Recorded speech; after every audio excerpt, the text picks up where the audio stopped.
Hey guys, it's Therese and I have Adam in the house. So yeah, hey. Yeah, so Adam's been doing what he does best, which is color grading. Yeah. Yeah. So, hopefully we shall get Echo 8, the actual film, to you as soon as we're done. It's still in post production, but it's looking really, really cool. But we won't show you anything, just yet. So, what have you been up to since we last saw you since? Been doing a few things. I worked on. I tried to build a computer, but that didn't turn out well. Bit of a long story there, but just doing like YouTube videos and getting back into work since lockdown. Yeah, it's always good to get back out there and actually do filming, isn't it? So, Yeah. watch your space. And on that note, congrats on your YouTube channel finally reaching how many subs? 10,000. 10,000 subscribers. So his YouTube channel is McPhilbin. Yeah. Is that right? Yes. Yeah. So do check out that YouTube channel. You see lots of cool stuff like reviews. Do you have any? Yeah. What else you got on there? I've got reviews. I've got Davinci Resolve editing tutorials. That's pretty much it for now. Well, yeah, but still, 10,000 subscribers is not too shabby. So how long did you start that YouTube channel before? I actually started that channel like 13 years ago, but I've been doing like a few things like on and off. At one point I was doing like camera tips and hacks, I guess you could say, where I'd use old school techniques that pretty much everyone knows, or a lot of people know, just like cheap DIY sort of hacks. And I had one of them featured on Unilad Tech Facebook page, which is pretty cool. Very nice. So those subscribers, did you gain them like gradually, or did they kind of just come on since you started doing something and it's like, oh, okay, this is something that works? It was fairly gradual. Definitely when I did the Davinci Resolve stuff, it started to take off a bit more. But before that it was a bit of a slow sort of build up. Very nice. So I think, you've probably seen Adam working with Phoenix Eye and Maria for quite a bit. He's one of the OGs, I Yes. guess. So do you remember the first time you met Maria? Yeah, I did. It was on the Police Story Girl Force, I believe. It was like a short film, mid 2016. I think she did a call out, and my mentor at the time, Guido, he actually got me on board, connected me up with Maria, and then that's the start of the story, I guess. Nice. So you've been kind of doing your thing with her and us ever since. So as a camera operator, what would be like your one tip or one thing that you see others out there? Do you see people making like general mistakes or thinking, I would not do it like that? There are plenty of mistakes, but I think it's just a matter of getting used to holding the camera and playing around with the settings. Knowing the settings is probably the best thing that you could learn, just because, especially if you're doing like run and gun videography and stuff like that, it can get a little bit like confusing, and you got to be really quick on your feet as well. So it's just practicing that and knowing your camera inside and out. That's why I prefer to use my own camera gear on shoots than somebody else's gear, because I know all the settings. I've got it all ready to go. So currently you use a Blackmagic, is that right? Yeah, I use two cameras. So depending on the job, I would use my GH4 or Blackmagic Pocket 4K. I try to, for more professional, higher end sort of stuff, I would try to use my Blackmagic, but for a lot of corporate-y sort of stuff, a GH4 or any sort of DSLR camera that you can get your hands on, you'll be able to do all of that. So for hey Joba, he's a friend of mine. Nice. So for someone who's just starting out, do you have a camera that you would recommend, GH4 or maybe something else? It's a tricky sort of thing to. It usually depends on what you want to use it for. So I've actually had a few people ask me that. Like I'd get messages every now and then. What sort of camera should I get? And the thing is, there are so many factors. Sometimes it's just basically what are you planning on using it for? Are you going to do your own YouTube vlog sort of series? Are you going to be filming yourself playing an instrument? Are you going to vlog, game? I'm just trying to think of other sort of genres that people might be getting into, but maybe like action stuff like skateboarding, for example. Yeah. So if you're doing like sports, you'd probably want like an action camera, sort of stuff like a GoPro or Insta360. Do you have like a wide knowledge of video editing? Do you want to just get the footage and put it onto your phone and just play around with the footage on your phone? There's like a whole range of different stuff. Okay, yeah, so it definitely does depend on what your end product is. Yeah. But for the most people out there who are just doing it for like vlogging and wanting it to get onto like YouTube, what would you suggest then? Probably like the entry level cameras. So I know Canon has some good entry levels. Like I started on my very first DSLR camera was a Canon 550D. That was like a really basic camera. You didn't have too many settings. Probably getting a camera that doesn't have so many buttons, because that might freak like beginners out. Yeah, so definitely less settings to worry about. As long as the thing looks, you can actually see what's happening. Most beginners aren't too fussed about or the aperture or settings at that level. Probably recommend when you first start out just shooting on just auto at first, and then slowly start learning what the iris or the aperture does, ISO and shutter. I'm just trying to remember because I'm used to shutter angle. It's a little bit different, but a lot of the DSLR cameras will be shutter speed. But a lot of like that basically works with each other. Those sort of three. And if you know Adam, he's also, well, when it comes to editing, he's a big proponent of Davinci. Yeah. And I am now using that as well. So what are the perks of using Davinci Resolve? The perks. Well, a lot of people have had issues with like other programs crashing on them. Which shall not be named, but we all know which ones. They have a free version and a paid version. So the free version, you can do a lot of stuff on it.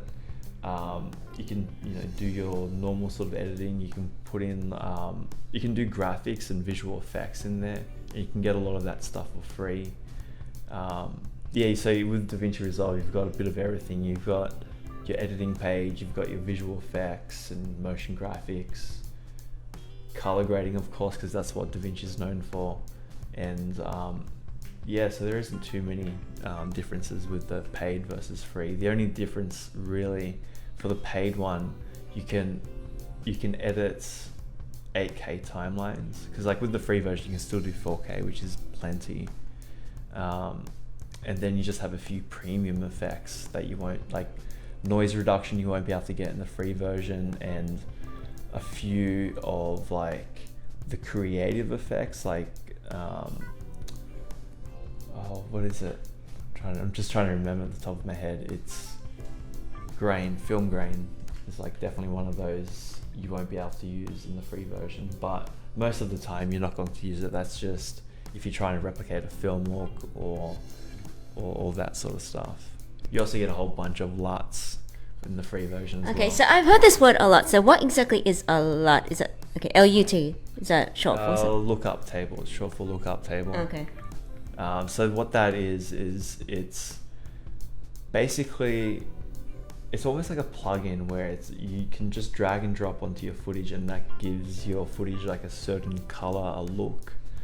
And Davinci Resolve has a whole bunch of them. I'm trying not to get too technical, but basically what I'm doing back there is not what you call a LUT. A lot of it's just me playing around with colors and isolating certain parts of the image, so that's definitely not a LUT. Yeah. So I guess when it comes to color grading, just play around and see what looks good, and also watch lots of movies and see what other people have done, and then see, okay, this is something that's very interesting, and see the best you can replicate that. Because you probably one of the biggest genres that we've played around with is the 80s. So you're very if you know anything about the 80s, it's got a very distinctive look with the film grain, and because it's all on VCR. So that's just an example of how something you can make something look a very particular style. So I guess when it comes to being I guess a cameraman, editor, filmmaker in the Australian film industry, what has your experience been?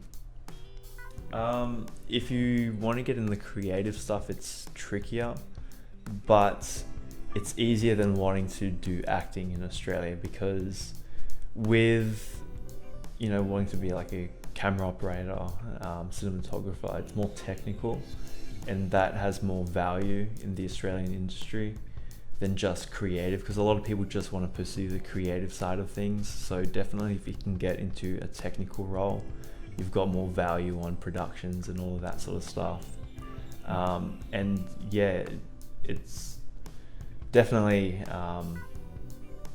trickier as well than if you were to go overseas or do your own thing. Hey, he's an you're better off doing like freelance gigs instead of like trying to go for I guess studio sort of stuff, because there's not a lot of studios around here. A lot of them are all just scraping by, trying to like fight for the next job.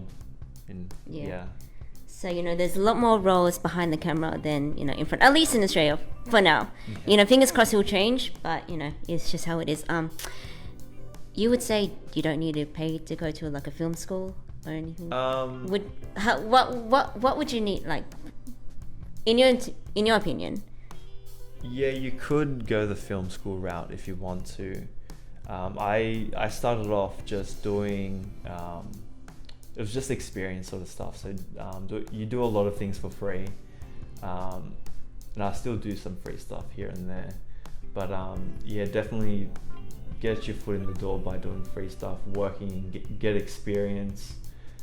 Then if you want to, then you could go to film school like I did. I went to Afters just for a short course, and that was actually really good, because it filled a lot of gaps in my knowledge of certain aspects of like cinematography. And then I felt more confident going on other shoots and taking over as cinematographer.